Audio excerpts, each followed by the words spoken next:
예수님이 오신 목적 두 번째의 시간을 가질까 합니다. 지난주에 이어서 계속해서 여러분들에게 이 메시지를 전하는 것은 이 사순절 기간을 통하여서 우리가 조금 더 우리의 내면의 모습을 돌아보고 사순절 기간의 그 십자가의 의미를 우리가 더 깊이 묵상해야 될 필요가 있다라는 그 의미에서 이 말씀을 좀 전하고 있습니다. 우리 내면의 모습을 들여다보는 것 굉장히 중요한 것입니다. 왜냐하면 하나님은 만우리 여김을 받으실 분이 아니에요. 우리의 내면 상태, 우리의 정신 상태, 우리의 무슨 생각, 우리의 머리카락까지도 다 세신바 되신 분이 우리의 하나님이세요. 그런 하나님 앞에 우리가 아무렇지도 않은 척, 우리의 내면은 상처로 썩어서 골마가고 있는데 우리가 가식적인 모습으로 하나님 앞에 예배를 드린다는 것은, 물론 그렇게 예배를 드리는 것은 안 드리는 것만 좋지만 그런 모습으로 예배를 드리는 것보다는 우리의 내면에 있는 모습을 솔직하게 들여다보고 또 하나님 앞에 그런 모습을 고백하며 나아갈 때에 하나님이 그 예배를 기뻐 받으신다는 것입니다. 여러분, 오늘도 우리 주변에는 수많은 교회들이 이 시간에 맞춰서 예배를 드립니다. 중요한 것은 성경의 말씀을 보게 되면 하나님께서 그 예배를 다 받으시지 않는다라는 것입니다. 우리가 드리는 이 예배 또한 하나님이 기뻐 받으시지 않는 예배가 될 수도 있어요. 그래서 우리는 늘 우리의 모습을 돌아보고 우리의 교회의 모습을 돌아봐야 할 필요가 있다는 것입니다. 여러분, 우리가 여러분들의 수많은 시간 동안에 수많은 세월을 하나님 앞에 예배를 드렸음에도 불구하고 하나님이 받으시지 않는 예배가 있다라면, 하나님이 기뻐하시지 않는 교회가 있다라면 얼마나 우리가 마음 아파할까. 그렇죠? 우리가 주님 앞에 갔을 때 하나님 앞에 우리가 칭찬받는 게 아니라 책망을 받는다면, 그렇죠? 우리가 머지않아 이제 가야 되잖아요. 정말 얼마나 큰 비극이겠습니까? 여러분, 그래서 우리의 어떤 숫자가 아니라 우리의 한 사람이 모이더라도 정말 전심으로 다해서 하나님이 기뻐 받으시는 그런 예배가 돼야 될 줄 믿습니다. 여러분께서 찬양은 곡조 있는 기도예요. 그래서 우리가 찬양을 먼저 예배를 드리기 전에 찬양이 준비 예배 찬양이라고 잘못 인식하는 교회들이 더러 있어요. 그래서 찬양할 때는 일부러 안 와. 찬양이 다 끝나면 저 뒤에서 거룩한 모습으로 성경책을 다 끼고 앞으로, 그것도 맨 뒤에 앉는 것도 아니고 앞으로 저벅저벅 걸어오시는 그러한 광경을 우리 교회에서 간간히 볼 수 있습니다. 여러분, 그거 왜 그럴까요? 찬양을 예배로 생각하지 않기 때문에 그렇습니다. 여러분, 찬양은 곡조 있는 기도예요. 그래서 이 찬양을 통해서 하나님 앞에 우리가 고백하는 거예요. 일주일 동안의 삶이 여러분들이 어땠는지 저는 알 수 없어요. 그러나 하나님은 다 아세요. 그럼에도 불구하고 하나님 앞에 나와 우리의 죄 지었던 모든 것들을 주님의 그 귀한 보혈로 덮어주시고 오늘도 예배 가운데 주님만을 찬양합니다라고 고백하는 행위예요. 여러분, 그렇게 될 때에 주님이 어떠실까요? 우리가 찬양됐지만 사랑이 많으신 분입니다. 너 잘못했잖아. 너 그날 월요일날 화요일날 누구 미워했잖아. 너 용서 안 했잖아. 너 애들한테 욕했잖아. 이런 걸로 정죄하시지 않는 분이 바로 우리 하나님입니다. 어떻게 할 때? 단 우리에게 솔직한 마음을 주님 앞에 올려드릴 때 주님은 그 마음까지도 아시는 거예요. 그래, 너가 그런 마음을 가지고도 내 앞에 나와서 그런 죄를 네가 알고 회개하면 됐다. 다시는 내가 너한테 그 일을 묻지 않겠다. 주님이 그렇게 말씀하고 계시잖아요. 여러분, 그것이 예배가 돼야 된다는 거예요. 그냥 예배가 하나의 종교 행위로 돼버리면 정말 큰일입니다. 저는 우리 어린 아이들도 있지만 이 아이들이 그냥 주일이니까 자연스럽게 성경책을 끼고 교회를 가는 그게 아니라 정말 이 예배가 우리의 목숨까지도, 내가 생명까지도 바쳐서 드릴 수 있는 그런 예배가 되어야 된다. 여러분, 이제 머지않아서 점점 더 이 교회가 탄압을 받게 되고요. 교회가 점점 더 힘들어질 겁니다. 왜 자꾸 교회가 이렇게 힘들어질까요? 개독교 소리 듣고, 교회라고 하면 사람들이 손가락질하고요. 지금도 뭐 미투 운동하는데 변함없이 교회가 빠지잖아요. 왜 그럴까요? 세상과 구별할 게 없습니다. 교회가 세상을 쫓아가고 있습니다. 온통 세상이 말하는 성공, 복, 출세, 명예, 이거를 교회에서 논하니까 세상 사람들이 갔는데 저거 세상 사람들이 하는 그런 모임 강의하는 데서도 충분히 들을 수 있는 걸 교회에서 왜 또 들어요? 복음이 빠져가고 있습니다. 예수님의 피, 십자가, 저는 물론 이 십자가가 상징으로 보이지만 어느 날부터인가 이 십자가에 이 뒤에 붉은 표시가 아니라 파란색, 뭐 이렇게 하얀색 이런 걸로 바꿔가고 있더라고요. 그래서 어떤 아이들이 물어봤대요. 목사님, 예수님의 피는 녹색인가요? 하얀색인가요? 왜? 자꾸 이 색깔들을요, 빨간색보다는 더 이쁜 색으로 십자가를 자꾸 뭔가 이렇게 데코를 하는 거예요. 인테리어를 하고 있어요. 왜 그럴까요? 십자가를 잊어가고 있는 겁니다. 여러분, 그래서 교회는 물론 이 빨간색이고 녹색이고 이게 중요한 것이 아니라 교회에 가장 중요한 건 십자가, 예수 그리스도예요. 복음입니다. 이게 빠져있으면 세상적인 뭐 아무리 이야기한다 할지라도 그것은 다 헛되고 헛된 거다라고 솔로몬이 이야기하고 있다. 여러분, 모든 것을 다 가진 솔로몬이 모든 것이 헛되다라고 하면 헛된 거 아니겠습니까? 다 가져본 사람이 헛되대요. 근데 우리는 그 헛된 거를 자꾸 가지려고 하고 있어요. 여러분, 우리가 하나님 앞에 나아갈 때에 그 다른 것들은 하나님이 덤으로 주시는 거예요. 그거를 바라보고 우리가 어떤 목표를 향해서 나가는 교회는 하나님이 기뻐하시지 않는 거예요. 오늘도 이 예배를 그런 지향적으로 우리가 나아간다면 빨리 이 성전, 이 교회를 빨리 채우고 인원수 채워서 빨리 어떻게 성장해서 빨리 다른 데로 또 이전해서 더 많은 사람들을 끌어모으는 그게 우리 교회의 목표라면 하나님이 탄식하신다는 거예요. 그러나 그 잃어버린 영혼들 한 사람 한 사람을 우리가 빈자리에 채워놔야 합니다.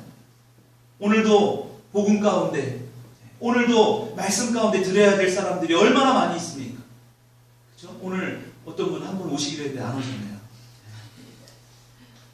복음을 들어야 될 분들이지 않습니까? 그런 분들이 정말 들어야 되는 거예요. 교회를 다니다가 한동안 그만 안 다니다가, 그렇죠? 교회 열심히 잘 다니는 분들 제발 교회를 강구하지 않으셨으면 좋겠습니다. 목사를 강구하지 않았으면 좋겠어요. 제가 이렇게 다니다 보면 어떤 교회에 그런 이야기, 그런 이 편수막을 걸어놓은 걸 봤어요. 우리 목사님 설교 너무 좋아요. 한번 들으러 와보세요. 제가 그걸 보면서 얼마나 부끄러운지 몰라요. 교회가 목사님 설교 들으러 오는 곳인가요? 하나님께 예배 드리러 오는 곳입니다. 여러분들이 뭐 그럴 분들은 거의 없는 것 같은데 제 설교를 들으러 오셨다면 여러분 다른 교회를 찾으셔야 됩니다. 여러분, 하나님께 예배를 드리는 곳이 바로 교회입니다. 목사님의 설교, 말 잘하는 분들 많습니다. 언변 뛰어난 분들 너무 많아요. 여러분들 유튜브 조금만 동영상 찾아보면 말씀 잘하는 사람들 너무나 많습니다. 교회의 본질은 그게 아닙니다. 여러분, 제발 복음을 전해야 됩니다. 마지막 때에 진짜로 죽음으로 가는 사람들, 그들이 지옥으로 가요. 예수 천당 불신지옥, 이게 어찌 보면 진짜 진리입니다. 여러분들의 남자친구, 여자친구, 남편, 자녀 할 것 없이, 부모님 할 것 없이 예수님을 안 믿는다면 오늘 당장 그분들은 지옥에 갈 수밖에 없어요. 여러분, 그분들을 위해서 기도하시고 그분들을 더 전도할 수 있는, 사랑으로 그분들을 이 자리로 초대할 수 있는 저와 여러분들이 될 수 있기를 간절히 축원합니다. 그래서 지난주에 예수님이 이 땅에 오신 목적이 과연 무엇인가, 그 목적대로 우리가 살아야 된다라고 이야기를 잠깐 나눴어요.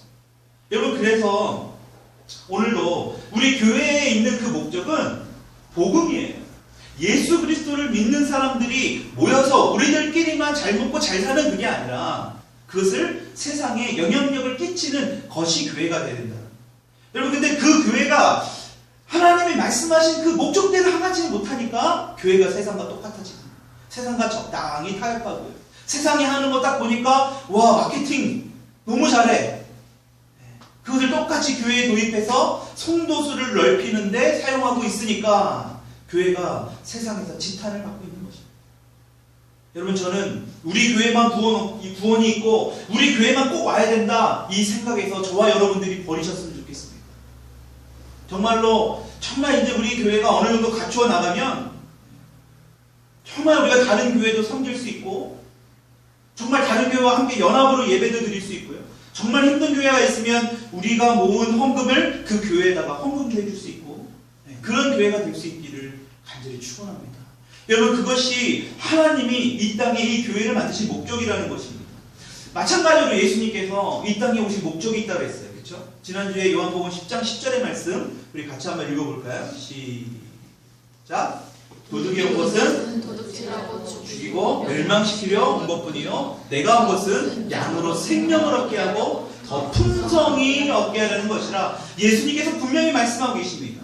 도둑의 온 목적은 뭐냐? 죽이고 빼앗고 멸망시키기 왔다. 여러분, 그래서 도둑, 다시 말하면 마귀, 귀신, 어둠, 이것을 쫓아간다라면 결과적인 어떻게 될까요? 여러분들은 빼앗기는 삶, 죽임을 당하는 삶, 멸망당하는 삶을 살 수밖에 없다는 거죠. 여러분, 당장에 어둠을 쫓아간다 해서 여러분들이 막 빼앗기고 막 이런 거를 경험하지 않습니다.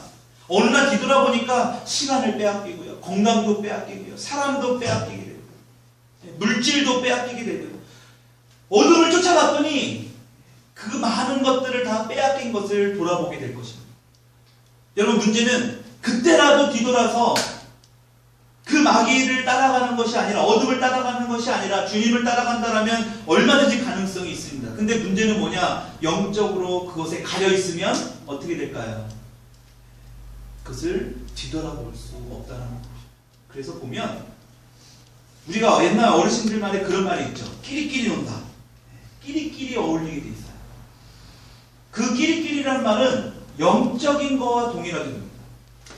지금 이곳에 오신 여러분들이 그 영이 맞지 않으면 절대 이곳에 들어올 수 없습니다. 여러분들에 맞는 교회에 갈 수밖에 없어요. 교회에 보면 특색이 있어요. 각 교회마다. 그렇죠? 그게 바로 영적인 부분들에 있는 공동체이기 때문입니다. 저와 여러분들도 이 영적으로 뭔가 맞지 않으면 교회에 정착할 수가 없습니다.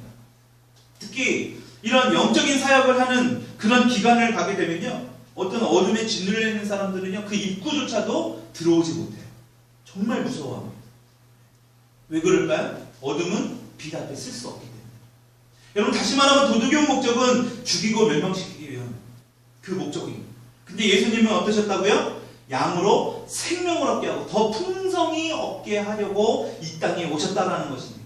그래서 지난주에 우리가 법적인 소유권과 실제적인 소유권을 잠깐 나눴어요. 우리가 법적으로 예수님의 자녀가 됐어요. 그럼에도 불구하고 우리를 실제적으로 지배하는 것은 어둠이 될 수도 있다.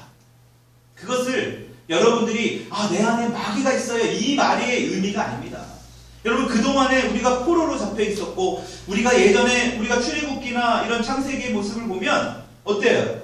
포로로 잡혀가 있는 이 이스라엘 백성들을 통해서 하나님이 어떻게 하십니까? 끊임없이 훈련을 시키세요. 그 말은 왜 그런지 아세요? 400년 동안에 포로로 잡혀간 그들을 하나님이 정결케 하시는 작업이 필요하기 때문에. 그 말은 그들은 종의 의식이 있었다라는 거예요. 예전에는 종이었습니다. 그러다 보니까 어때요? 종의 그런 습관들이, 그런 마인드가 그들 가운데 있을 수밖에 없다. 여러분들이 예수를 믿고 오늘부터 새 사람이 됐어요. 하나님의 자녀가 됐습니다. 짠하고 180도로 짠 바뀐 모습으로 세상을 살아갈까요? 전혀 그렇지 않아요. 또 옛날의 모습 나옵니다. 말씀을 읽다가 찔리기도 합니다.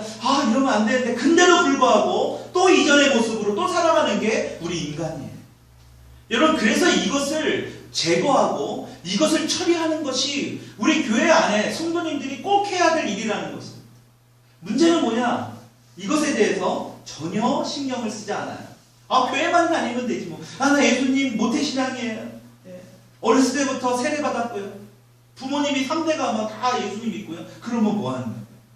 주일날 예수를 믿고 주일날 찬양하고 다시 돌아가서는 어때요? 세상적인 모습과 똑같이, 아니 더 심각한 모습으로 살아가는 게 우리 크리스찬들의 모습이다. 솔직히 그렇잖아요. 제가 상담하는 지지난주에도 어떤 청년을 상담했습니다만, 그 부모님이 아들이 하나인데도 불구하고, 아버지가 안수집사인데도 불구하고 집에 들어오면 아무 이유 없이 그 아들을 구타하고, 그 아들이 그 일이 반복되니까 어땠을까요? 더 이상 아버지하고는 같이 말 섞는 것조차도 싫어하는 거예요. 성인이 돼서 괴물이 됐습니다. 그래놓고 우리한테 데리고 와요. 치유해달라.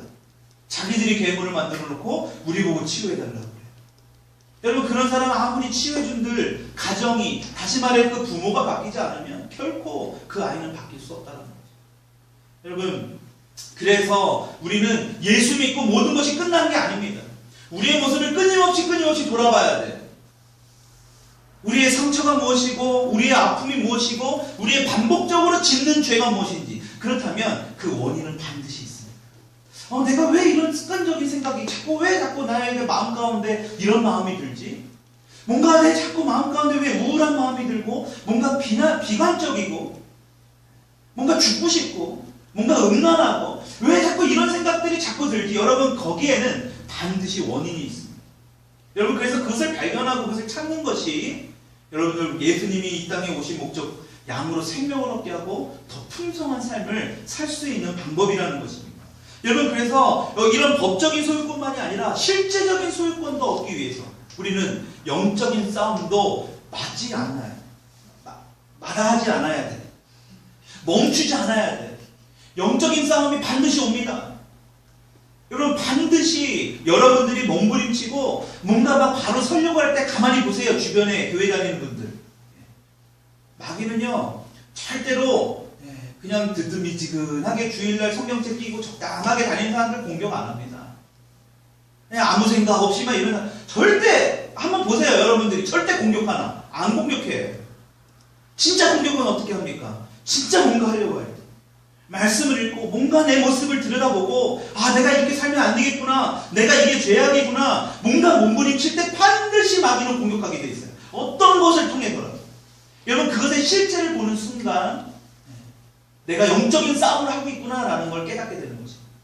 근데 대부분의 사람들은 이것을 알지 못해요. 목사도 심지어는 장로도 권사도 신앙생활을 몇십 년 동안 했다는 사람들조차도 그것을 분간을 못합니다. 이게 영적인 싸움인지 이게 마귀의 음성인지 하나님의 음성인지. 여러분 그래놓고 어떤지 아십니까? 마지막에 나중에 잘 안되면 하나님 때문에 이렇게 됐습니다. 하나님 나 예배 잘 드렸는데 왜 이렇게 했어요? 지난주에 어떤 청년 하나가 저에게 멀리 어디를 가기 전에 잠깐 만났습니다. 교제의 시간을 가졌습니다. 중학교 3학년, 고등학교 3년 내내 봤던 친구라서 나는 그 친구에 대해서 좀 어느 정도 잘 아는 친구예요. 근데 이 친구가 열심히 최선을 다해서 공부한 것이 아니라 어찌 보면 좀 이렇게 많이 좀 세상적인 아이들과 많이 놀았어요. 교회는 다녔지만. 근데 이제 고등학교 3학년 돼서 대학을 가야 되는데 그 성적으로는 갈 수 있는 대학이 없는 거예요. 어쩔 수 없이 지방으로 가야 되는 겁니다. 근데 그 친구가 저한테 그런 얘기를 하더라고요. 이 친구가 지방을 가야 되는데 너무나 마음이 아픈 거예요. 그렇지 않아요? 모르는데 이게 아는 사람도 아닌 모르는데 가서 새로운 사람들과 어울리는 게 쉽지만은 않잖아요. 치유도 지난 작년에 이렇게 왔지만 처음에 왔을 때는 올해 처음 3월달에 왔지만 아마 이 강원도에서 여기 수원에 처음 와가지고 화성에 와서 처음 굉장히 막 뭔가 좀 힘들었을 거예요. 지금은 이제 적응됐지만. 근데 그 친구도 그런 마음이에요. 맨날 여기서만 있다가 멀리 지방을 가는. 근데 이 친구가 저한테 그런 얘기를 하더라고요. 왜 하나님이 저에게 이런 시련을 주시는지 모르겠어요. 그래서 제가 그랬습니다. 하나님이 시련 준 게 아니라 네가 한 거야. 하나님이 너에게 공부할 수 있는 기회를 줬음에도 불구하고 너는 공부하지 않았어. 그래놓고 왜 지금 와서 하나님 탓을 하지? 여러분 우리는 이러한 비슷한 경우를 제가 그 청년을 보면서 너무나 많이 있다라는 것을 저는 봅니다. 교회에서도 저 열심히 11조 한 번도 빼먹지 않고 감사원 검사부터 모든 헌금은 다 했는데요. 하나님 저에게 왜 이런 시련을 주나요? 하나님이 물어보실 거예요. 누구 때문에 너는 그 헌금을 했냐? 그 11조와 그 감사헌금은 누구 때문에 그 헌금을 했냐? 네 이름 드러내려고 한 거 아니냐? 네가 그 교회에서 인정받기 위해서 한 거 아니냐? 하나님은 이렇게 말씀하십니다. 나와 아무 상관이 없어. 여러분 그래서 예수님께서 그런 말씀을 하신 거예요. 오른손이 아니라 왼손이 그렇게. 네가 기도를 할 때 껌껌한 곳에 아무도 없는 곳에 가서 왜요? 우리들의 마음을 다 아시기. 여러분 그래서 껌껌한 곳에서만 가서 기도하라는 그 의미가 아니에요. 예수님 말씀. 때로는 우리가 이제 또 새벽 기도도 특별 절기 때 또 할 거지만 이렇게 같이 모여서 기도도 해야 됩니다. 예수님이 그 말씀하신 건 뭐냐? 그 안에 마음을 아셨기 때문에 그래요. 드러내 보이려고. 바리새인들이요 일부러 하루에 3번씩 기도할 때 그 시간에 맞춰서 밖에를 배고했습니다. 그리고 어떻게 해요? 사람들 앞에 나는 거룩한 척, 기도하는 척. 나는 이렇게 기도하는 사람이야. 이렇게 보이기를 좋아했다라는 것이. 예수님은 그걸 지적한 거예요. 헌금을 할 때 어땠어요? 나는 어떤 청년이 그랬잖아요. 난 모든 것들을 다 헌금할 수 있는데 여태까지 다 헌금했는데요. 그래 네 모든 소유를 다 팔아서 날 따르라. 어려운 사람을 다 도와줘봐.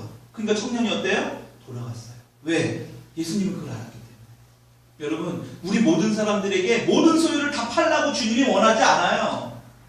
왜 그 말을 하셨는지를 우리가 그 의미를 알아야 돼요. 그러니까 이단들이 그거를 자꾸 사용해서 우리를 넘어뜨리려고 그래요. 여러분, 절대로 어떤 목사든 당신의 모든 소유를 팔아서 교회에 바치시오. 그런 교회는 당장 떠나야 돼요. 목사를 통해서 하나님은 그렇게 말씀하지 않습니다. 여러분, 그렇게 말씀하신 이유는 뭐냐? 그 청년은 물질에 약했기 때문에. 우리의 마음을 그만큼 잘 아신다라는 거예요. 여러분, 그래서 오늘도 우리가 예배 가운데, 말씀 가운데 여러분들의 마음을 자꾸 메시지하고 자꾸 뭔가 이렇게 귀에 거슬리고 뭔가 이렇게 막 마음에 걸리는 말들이 있다면 그것이야말로 하나님이 여러분들에게 말씀하고 계십니다. 여러분, 그것이 바뀌어야 된다는 거죠. 여러분, 그래서 풍성한 삶을 살기 위해서 우리가 정말 예수님이 오신 목적대로 살기 위해서 해야 되는 것, 첫 번째가 뭐라고 말씀드렸죠? 지난주에 잘못된 지식을 치유하자. 우리의 잘못된 생각, 우리만의 생각, 그 왜곡된 지식, 여러분, 율법은 너무나 귀한 거예요. 근데 문제는 율법주의가 되면 어떻게 되는 거예요? 남을 정죄하는 도구로 사용하게 되는 거죠. 여러분, 경건은 우리 신앙에 있어서 너무너무 중요해요. 근데 경건주의가 되는 순간 어떻게 될까요? 남을 비난하게 되고 다른 신앙을, 다른 사람을 비판하게 되는데 사용하게 됩니다. 여러분, 그래서 어떤 주의, 어떤 생각이 굳어지는 어떤 가치관, 이것이 무엇인지를 우리가 살펴봐야 될 필요가 있다. 여러분, 잘못된 가치관, 왜곡된 지식으로 시작된 성경 말씀이 있습니다. 그렇죠? 아담과 하와를 통해서 하나님이 분명히 뭐라고 말씀하셨습니까? 선악을 알게 하는 나무의 열매를 먹으면 반드시 죽는다라고 말씀하셨어요. 그게 진리예요. 그렇죠? 근데 마귀는 어떻게 했어요? 아니야, 죽지 않을 거야. 잘못된 지식을 받아들이는 순간 어땠습니까? 우리의 마음에 감정의 동요가 생기기 시작했어요. 하와가 그 선악을 알게 하는 나무의 열매를 보니까 보암직도 하고 먹음직도 하고 바로 어떻게 합니까? 행동으로 옮겨져 버립니다. 그만큼 우리의 잘못된 지식은 잘못된 감정과 잘못된 행동으로 연결될 수 있다는 거죠. 여러분, 그래서 우리가 정말 잘 구별해서 봐야 돼요. 예를 들면 그런 거예요. 뉴스도 언론도 너무나 잘못된 보도들이 너무나 많아요. 그래서 만약에 잘못된 보도가 있으면 정정 보도를 하게끔 막 소송도 걸고 합니다. 왜냐하면 그 정정 보도라는 건 기자나 어떤 이 방송국에서 엄청난 치욕이거든요. 잘못된 보도를 이미 내보낸 거기 때문에. 그러니까 잘 승복을 안 하려고 그래요. 여러분, 그래서 잘못된 지식이 우리 가운데 있지 않은지 돌아봐야 된다는 것입니다. 그것이 어떤 게 있을까요? 동성애를 옹호하는 어떤 작가의 드라마나 영화를 봤습니다. 그거를 봤더니 동성애도 괜찮은데? 굉장히 인간적인데? 사람들이 좋은데? 어떤 잘못된 지식이 우리 가운데 들어오게 돼요. 아, 동성애가 그렇구나. 그럼 그것도 죄가 아닐 수가 있겠구나. 동성애를 옹호하는 교회가 있습니다. 서울의 대표적인 향림교회. 그거는 교회가 아닙니다. 동성애를 옹호하고 동성애를 오히려 부추기는 그런 교회, 목사들도 있습니다. 왜 그럴까요? 그런 성도들을 모아야 되거든요. 그런 사람들을 모아야 돼.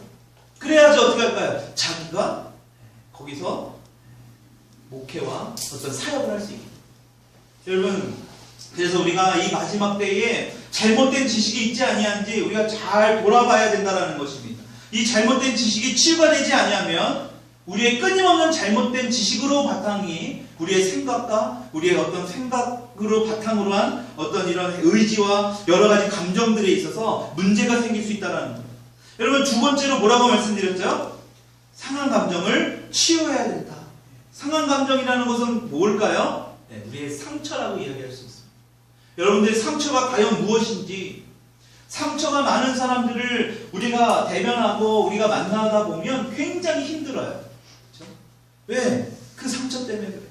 그 깊은 상처가 그 사람도 알지 못하는, 자기 가운데 있는 상처도 자기 스스로도 알지 못하는 그 상처가 주변 사람들을 너무나 힘들게 합니다. 여러분, 그런 사람들이 주변에 많이 있잖아요. 그렇죠? 우리는 그래서 상처 없는 사람은 없습니다. 그 상처를 우리가 우리 스스로 돌아보고 또 이런 상담 기간을 통해서 여러분들이 치유를 받고 회복이 돼야 된다는 것입니다.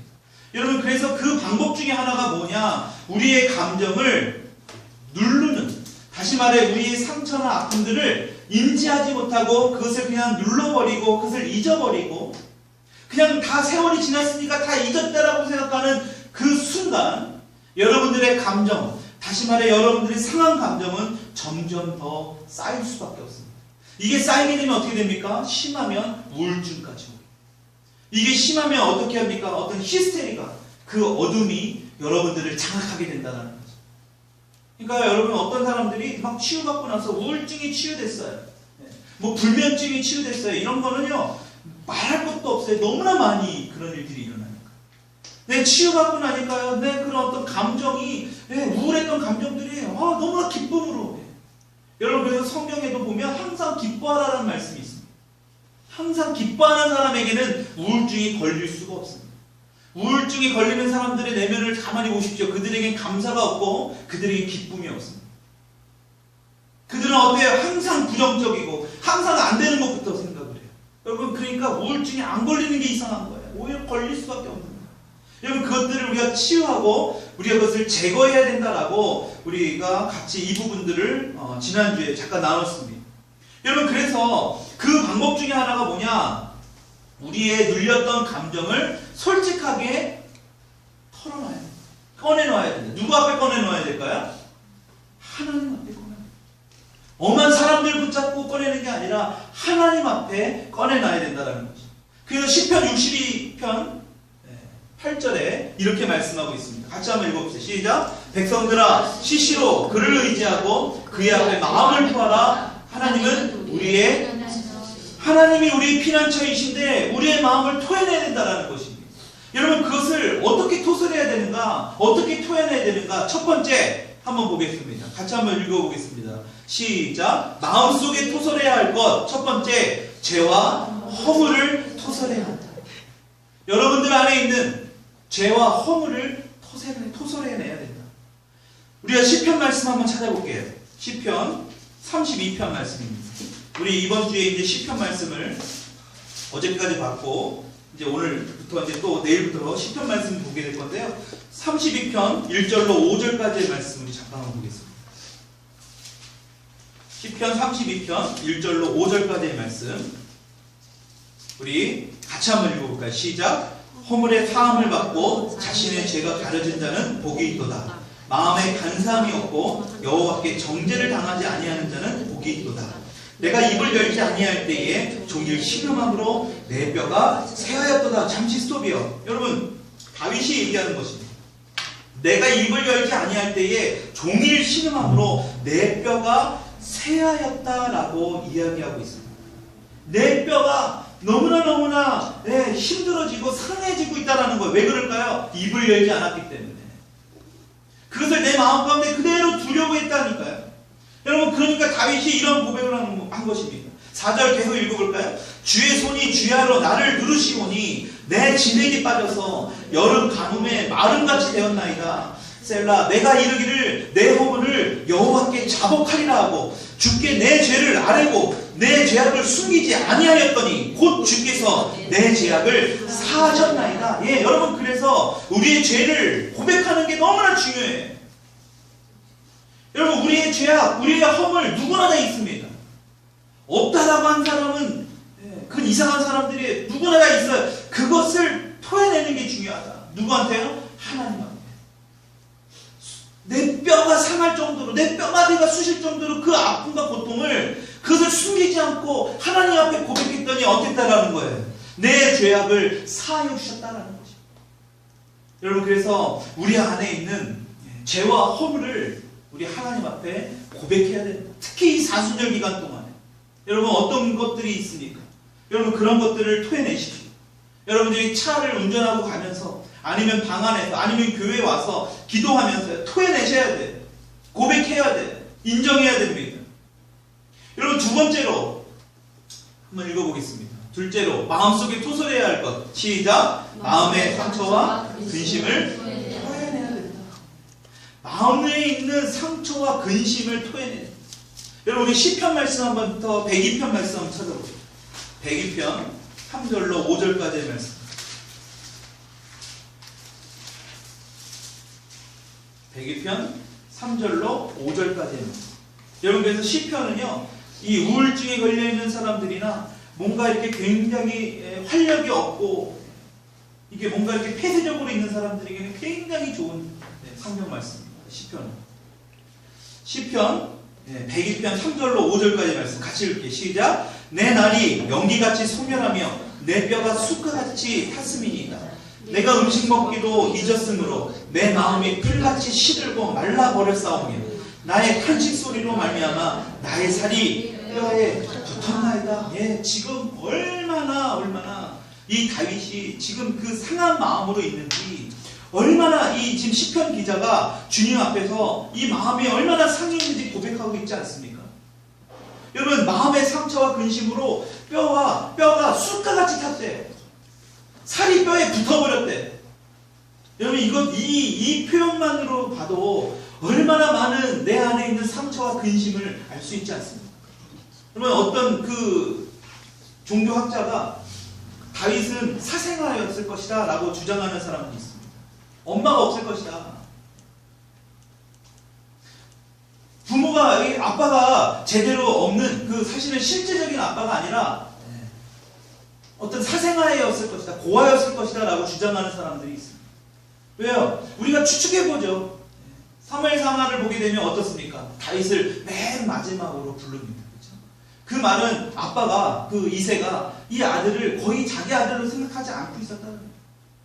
여러분, 그런 걸로 뭐 여러 가지로 기록한 바로 다윗은 굉장히 어떤 그런 고아, 어떤 그런 그 아버지와 어머니도 제대로 알지 못하는 그런 인물이었을 것이다 라고 이야기를 합니다.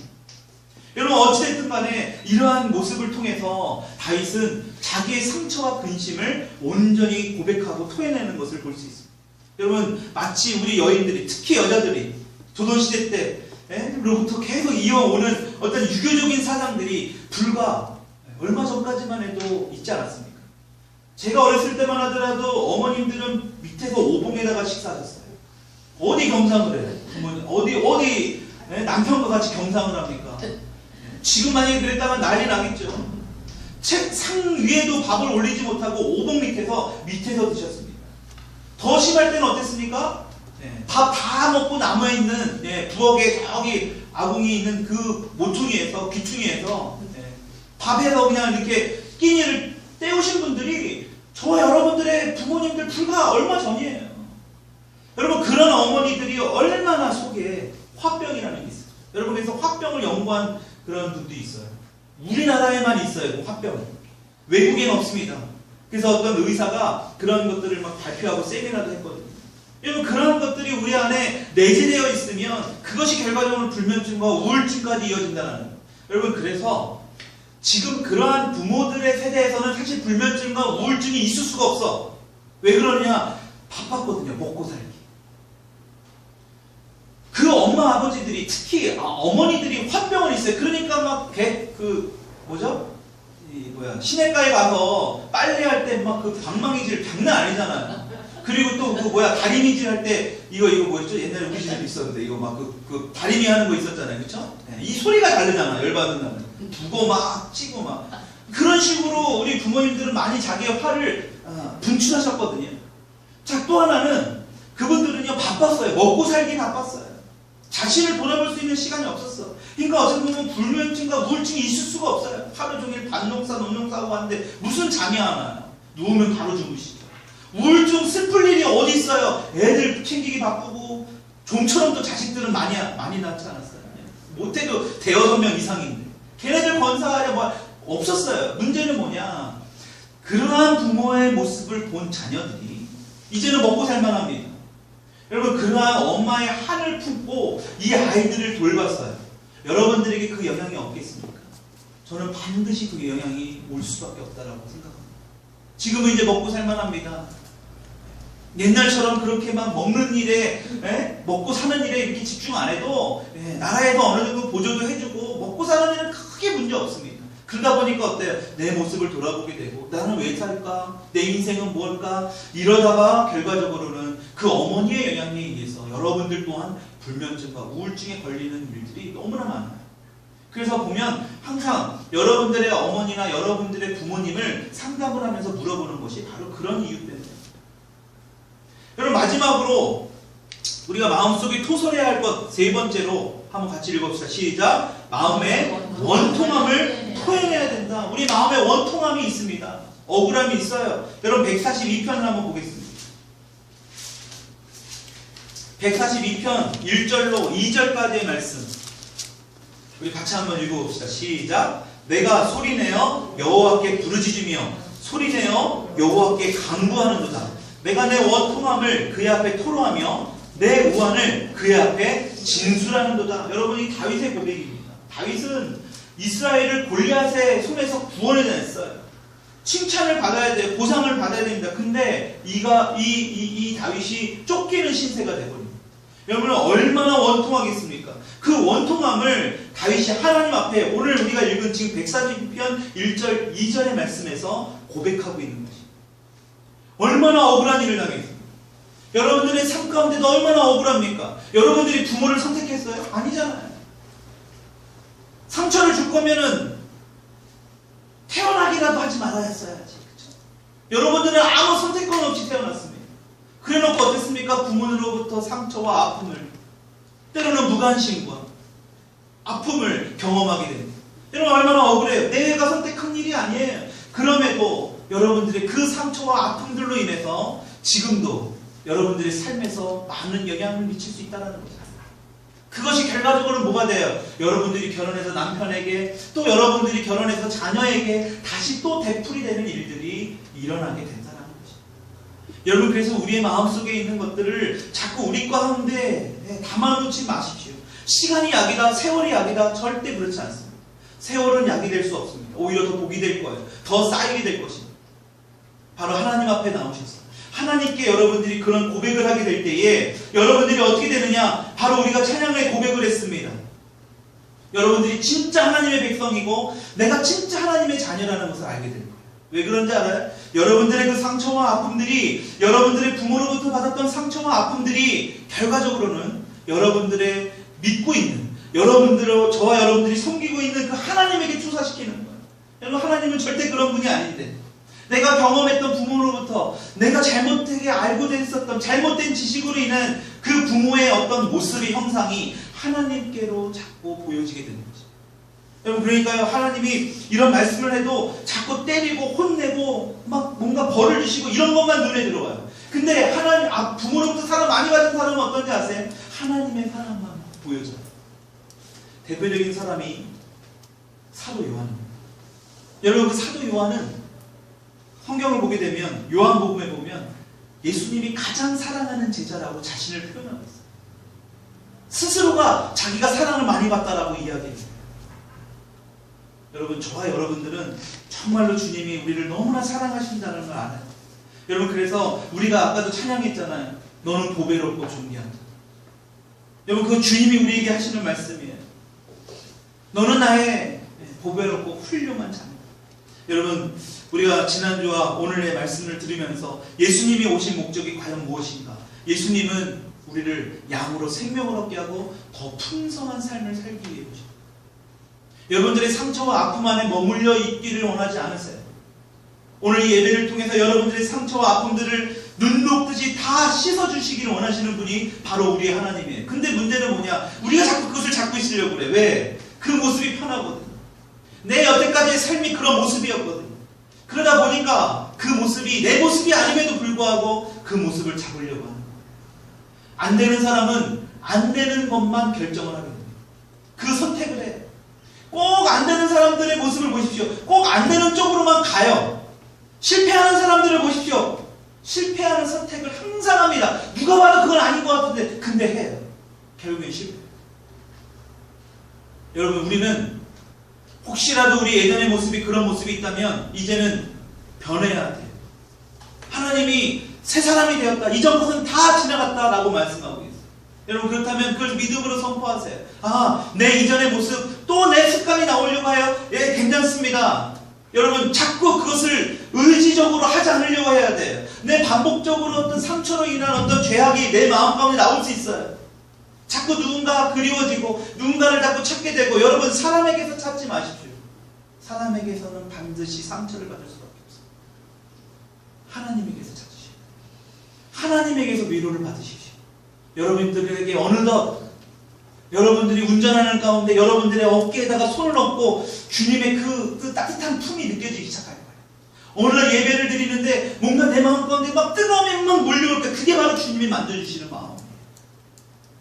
오늘 이 찬양을 통해서 우리의 모습을 다시 한번 돌아보고 우리